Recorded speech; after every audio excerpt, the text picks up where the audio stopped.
इस लेक्चर में हम लोग सेमीकंडक्टर्स के बारे में डिस्कस करेंगे। लास्ट क्लास में हम लोगों ने डिस्कस किया कि जो हमारे सेमीकंडक्टर्स होते हैं उसमें इलेक्ट्रिसिटी बहुत धीमे धीमे पास होती है, यानी कि उनकी जो इलेक्ट्रिकल कंडक्टिविटी होती है वो बहुत कम होती है। उस इलेक्ट्रिकल कंडक्टिविटी को हम कहीं पे यूज़ नहीं कर सकते हैं और वो हमारे कंट्रोल में भी नहीं रहती है। क्यों नहीं रहती? क्योंकि वो टेम्परेचर के हिसाब से कम और ज़्यादा होती रहती है ना। पिछले क्लास में हमने पढ़ा था कि जो 0 केल्विन होता है उस पे कंडक्टिविटी क्या होती है? 0 होती है सेमीकंडक्टर्स की। जैसे जैसे हम टेम्परेचर को बढ़ाते हैं वैसे वैसे कंडक्टिविटी भी इंक्रीज़ होती है। ठीक है, अब मान लीजिए कहीं पे आपने मोबाइल ख़रीदा, वहाँ का टेम्परेचर क्या था? मान लीजिए 20 डिग्री सेल्सियस, है ना। आप किसी दूसरे कंट्री में चले गए, वहाँ का टेम्परेचर क्या है? 40 डिग्री सेल्सियस। तो इतना जो टेम्परेचर में चेंज आया और आपके मोबाइल में क्या लगा हुआ था? सेमीकंडक्टर। तो फिर सेमीकंडक्टर की कंडक्टिविटी में चेंज आएगा, है ना। तो फिर क्या आपका मोबाइल अच्छे से काम करेगा?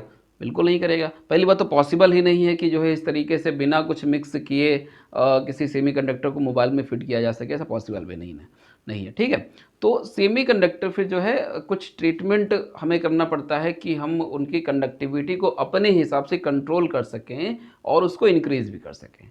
ठीक है, तो उस हिसाब से सेमीकंडक्टर्स हमारे दो तरीके के हो जाते हैं। एक तो सेमीकंडक्टर वो जिनमें बिल्कुल भी कुछ मिलाया नहीं गया है, 100% प्योर हैं, उनको हम लोग क्या बोल देते हैं? Intrinsic semiconductor. दूसरे वो जिसमें हमने कुछ अलग से ऐड कर दिया है ना, उसको हम लोग क्या बोल देते हैं? Extrinsic semiconductor. ठीक है, अलग से ये जो हम कुछ ऐड कर रहे हैं ना, जो मिक्स कर रहे हैं, इसको बोलते क्या है? तो इसको क्या हम लोग क्या बोल देते हैं? डोपिंग। डोपिंग का मतलब क्या होता है? आपने मेडिसिनल केमिस्ट्री अगर कभी पढ़ा होगा तो उसमें भी देखा होगा डोपिंग होता है। तो डोपिंग का मतलब होता है बेसिकली मेडिसिन को ऐड करना। तो होता क्या है कि हम यहाँ पे जो इम्प्योरिटी होती है उसको मतलब बहुत कम अमाउंट में ऐड करते हैं, एज अ मेडिसिन उसको ऐड करते हैं, इसलिए उसको डोपिंग बोला जाता है। ठीक है, तो आइए हम इस डोपिंग को समझते हैं। देखिए, मान लीजिए हमारे पास में कोई सिलिकॉन का क्रिस्टल है जिसमें सिलिकॉन इस तरीके से अरेंज है प्रॉपर पैटर्न में। ठीक है, और सिलिकॉन के वैलेंस सेल में कितने इलेक्ट्रॉन्स होते हैं? 4। तो हम क्या करेंगे? सब में 4 इलेक्ट्रॉन्स भरेंगे। ठीक है, तो ये इलेक्ट्रॉन्स जो है सिलिकॉन में भरे हुए हैं। अब ये सिलिकॉन एटम्स क्या करते हैं? आपस में इस तरीके से कनेक्शन करते हैं, ये बॉन्डिंग कर लेते हैं। ठीक है ना, तो ये इलेक्ट्रॉन और ये दोनों आपस में इस तरीके से कोवेलेंट बॉन्डिंग कर रहे हैं। ठीक है, तो सारे सिलिकॉन एटम फिर इस तरीके से कनेक्टेड रहते हैं। ठीक है, और बाकी जो है ये बाहर की तरफ ऐसे कनेक्शन रहेगा, बाहर के जो सिलिकॉन एटम्स होंगे वो ऐसे कनेक्टेड रहेंगे इनसे।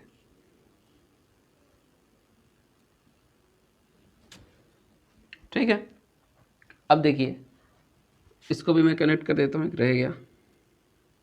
ओके, अब देखिए, अब मान लीजिए हमने क्या किया, इस सिलिकॉन क्रिस्टल के अंदर एल्युमिनियम को ऐड कर दिया, मिक्स कर दिया। तो एल्युमिनियम क्या करेगा? कुछ एटम्स को रिप्लेस कर देगा, है ना, उनकी जगह ले लेगा। तो मान लीजिए कि इस एल्युमिनियम ने इस सिलिकॉन की जगह ले लिया, तो इसके इलेक्ट्रॉन भी गायब हो जाएंगे ऐसे, है ना। तो अभी मैं थोड़ी देर के लिए ये बॉन्ड भी मिटा दूं, क्योंकि ये बॉन्ड किसकी वजह से थे? जो पुराना सिलिकॉन था उसकी वजह से थे बॉन्ड। तो सिलिकॉन एटम गया तो बॉन्ड भी गए। डन। अब एल्युमिनियम के वैलेंस सेल में कितने इलेक्ट्रॉन? 3 इलेक्ट्रॉन। तो 3 इलेक्ट्रॉन हम लोग बनाएंगे ऐसे ही, ये लीजिए। ठीक है, 3 इलेक्ट्रॉन। अब ये 3 इलेक्ट्रॉन क्या करेंगे? बॉन्डिंग अपने पड़ोस वाले सिलिकॉन एटम से। लेकिन इधर देखिए ये खाली रहेगा ना, क्योंकि इसके पास में इलेक्ट्रॉन की कमी थी। तो ये इसको हम क्या कह सकते हैं? होल कह देंगे। तो यहाँ पे क्या बन गया? होल बन गया। समझ गए? अब इस होल को फिल करने के लिए पड़ोसी वाला ये वाला इलेक्ट्रॉन देखिए खाली है, ये आएगा यहाँ पे, इसको फिल करेगा। तो जब ये फिल करेगा तो इसकी जगह भी तो खाली हो जाएगी, तो इसको फिल करने के लिए कोई और आएगा। इसी तरीके से चेन चलती चली जाएगी। तो फिर क्या हो जाएगा? इलेक्ट्रिक का कंडक्शन हो जाएगा, इलेक्ट्रिसिटी का कंडक्शन इस तरीके से स्टार्ट हो जाएगा। ठीक है, अब हम क्या कर सकते हैं कि अब हम चाहें तो एल्युमिनियम का अमाउंट कम मिक्स करें, हम चाहें तो ज़्यादा मिक्स करें, है ना। तो उसके हिसाब से हम इसकी कंडक्टिविटी को क्या कर लेंगे? चेंज कर लेंगे अपनी मर्जी के हिसाब से। हमें जैसे ज़रूरत होगी वैसा हम उसमें इम्प्योरिटी ऐड कर देंगे। ठीक है ना। तो अब यहाँ पे देखिए, ये जो हमारा होल है ना, ये एक तरीके से पॉजिटिव चार्ज का काम करता है। क्यों? क्योंकि तब इसीलिए तो इलेक्ट्रॉन इसके पास में आ रहा है। तो इसलिए हम इस टाइप के कंडक्टर को क्या बोल देते हैं? P type semi conductor. समझ गए? P type semi conductor. Done. अब हम लोग देखेंगे एन टाइप सेमीकंडक्टर क्या होता है। तो बहुत आसान है। एन टाइप सेमीकंडक्टर मैं अलग बना लेता हूँ, एक बार पूरा क्रिस्टल बनाता हूँ, फिर जो है तब उसको डिस्कस करता हूँ। तो ये हमारे सिलिकॉन एटम्स, ये भी क्या करेंगे, आपस में बॉन्डिंग करेंगे, ठीक है। तो ये हमारा सिलिकॉन का क्रिस्टल। अब मान लीजिए ये इसमें हमने क्या किया, आर्सेनिक की इम्प्योरिटी ऐड कर दी। आर्सेनिक हमारा कौन से ग्रुप में होता है, 15th ग्रुप में होता है ना। एल्युमिनियम कौन से ग्रुप में था, 13th ग्रुप में था। डन। तो आर्सेनिक, जैसे यहाँ पे एल्युमिनियम ने रिप्लेस किया था, वैसे ही यहाँ पे आर्सेनिक भी वही काम करेगा, है ना। मान लीजिए इस वाले सिलिकॉन को आर्सेनिक ने रिप्लेस कर दिया, तो फिर ये बॉन्ड भी मैं थोड़ी देर के लिए इसको मिटा देता हूँ, क्योंकि बॉन्ड किसकी वजह से थे, सिलिकॉन की वजह से। अब ये कौन आया यहाँ पे, आर्सेनिक। आर्सेनिक के वैलेंस शेल में कितने इलेक्ट्रॉन्स होते हैं, तो 5 होते हैं। तो 5 इलेक्ट्रॉन्स हम यहाँ पे बनाएंगे, 4 और ये 5, ठीक है। तो ये 4 इलेक्ट्रॉन तो क्या करेंगे, बॉन्डिंग ऐसे, ये लीजिए। लेकिन ये 1 इलेक्ट्रॉन देखिए बचा रह गया आर्सेनिक का। अब ये कहीं बॉन्डिंग कर ही नहीं सकता, क्योंकि वैलेंसी कहीं खाली नहीं है। तो फिर ये क्या करेगा, ये अब बन गया फ्री इलेक्ट्रॉन।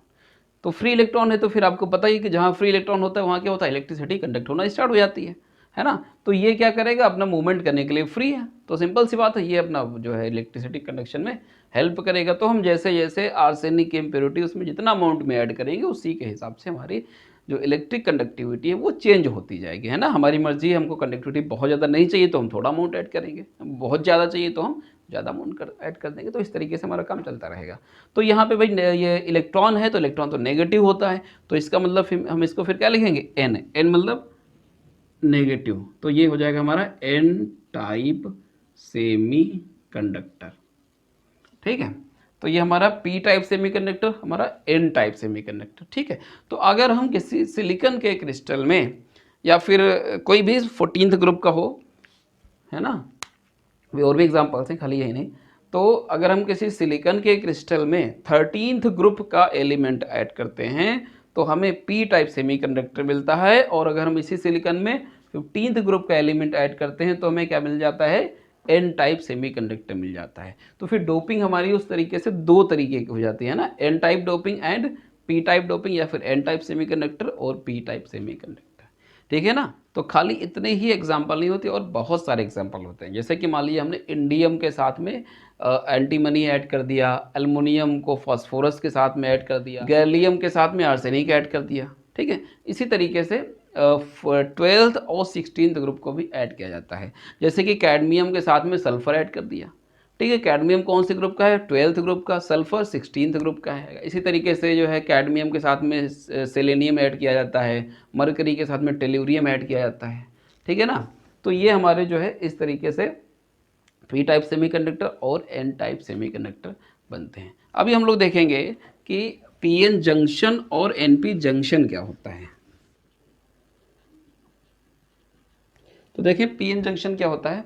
मान लीजिए हमारे पास में कोई क्रिस्टल है जो पी टाइप सेमीकंडक्टर का बना हुआ है, उसको हमने क्या किया, एन टाइप सेमीकंडक्टर के साथ में जो है कंपोज कर दिया, ऐड कर दिया उसी में दोनों को, ठीक है। तो हमारा क्या बन जाता है, पी एन जंक्शन बन जाता है, ठीक है ना।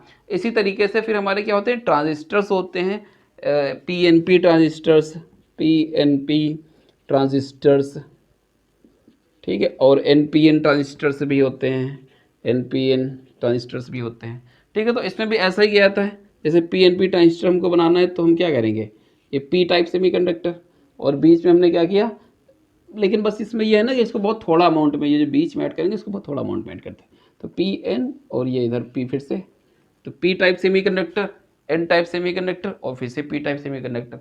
तो ये क्या बन जाता है, पी एन पी ट्रांजिस्टर बन जाता है। इनके सबके एप्लीकेशन, तो एप्लीकेशन हम लोग इनको डिस्कस कर लेते हैं। जैसे कि हमारे सबसे पहले हम बात करेंगे पीएन जंक्शन के कहाँ कहाँ पे यूज़ होता है। तो देखिए पीएन जंक्शन का सबसे पहला यूज़ क्या है, माइक्रो प्रोसेसर। पता है आपको, कंप्यूटर में जो प्रोसेसर होता है उसी को माइक्रो प्रोसेसर बोल देते हैं। तो पीएन जंक्शन वहाँ पे यूज़ होता है, आईसीज में यूज़ होता है ना, इंटीग्रेटेड सर्किट्स, है ना, लगभग सारे प्रिंटेड सर्किट बोर्ड में ये लगी ही रहती है, ठीक है। सॉलिड स्टेट इलेक्ट्रॉनिक में यूज़ होता है। ये क्या होता है, इसका बहुत अच्छा एग्जांपल है, आजकल एक हार्ड डिस्क मार्केट में है, उसको बोल देते हैं सॉलिड स्टेट हार्ड डिस्क, यानी SSD, सॉलिड स्टेट डिस्क, ठीक है ना। तो वो इसका एक बहुत अच्छा एग्जांपल है। फिर क्या होता है, रेक्टिफायर में यूज़ होता है। रेक्टिफायर का काम क्या होता है, ये AC को DC में कन्वर्ट करता है, ठीक है। उसके बाद में हमारा फोटो वोल्टेइक सेल में यूज़ करते हैं। ये क्या करता है, लाइट एनर्जी को इलेक्ट्रिकल एनर्जी में कन्वर्ट करता है। उस ये हमारे किसके यूज़ थे, पीएन जंक्शन या फिर एनपी जंक्शन के। ठीक है। उसके बाद में हमारे ट्रांजिस्टर के यूजेस क्या हैं, ट्रांजिस्टर कौन कौन सा होता है, पीएनपी या फिर एनपीएन। ठीक है ना। तो पहला तो एम्पलीफायर, काम क्या है इसका, ये वॉइस को जो है इंक्रीज़ करता है, मतलब जो माइक में इसको या फिर लाउड स्पीकर वगैरह में एज एन एम्पलीफायर यूज़ किया जाता है। ठीक है। दूसरा क्या होता है, ऑसिलेटर इन रेडियो, पता है आपको रेडियो में अपनी कोई फ्रीक्वेंसी होती है उसकी, तो फिर उसमें ऑसिलेटर्स लगता है, वो फ्रीक्वेंसी को क्रिएट करता है, एक रेडिएशन को क्रिएट भी करता है और उसको रिसीव भी करता है। ठीक है। फिर क्या होता है, फोटो ट्रांजिस्टर, ये क्या करता है, लाइट को डिटेक्ट करता है, लाइट के लेवल को डिटेक्ट करता है, कौन, फोटो ट्रांजिस्टर।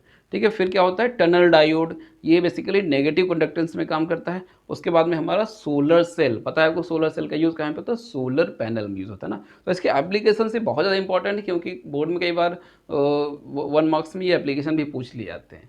बाकी हमारा जो ये मेन कॉन्सेप्ट है डोपिंग वाला, ये तो इम्पॉर्टेंट है ना, केमिस्ट्री में एज वेल एज फिजिक्स में, है ना। ये फिजिक्स में जब आप पढ़ेंगे तो बहुत डिटेल में है फिजिक्स में, यहाँ तो बहुत छोटा है। ठीक है। तो बाकी नेक्स्ट क्लास में डिस्कस करते हैं हम लोग।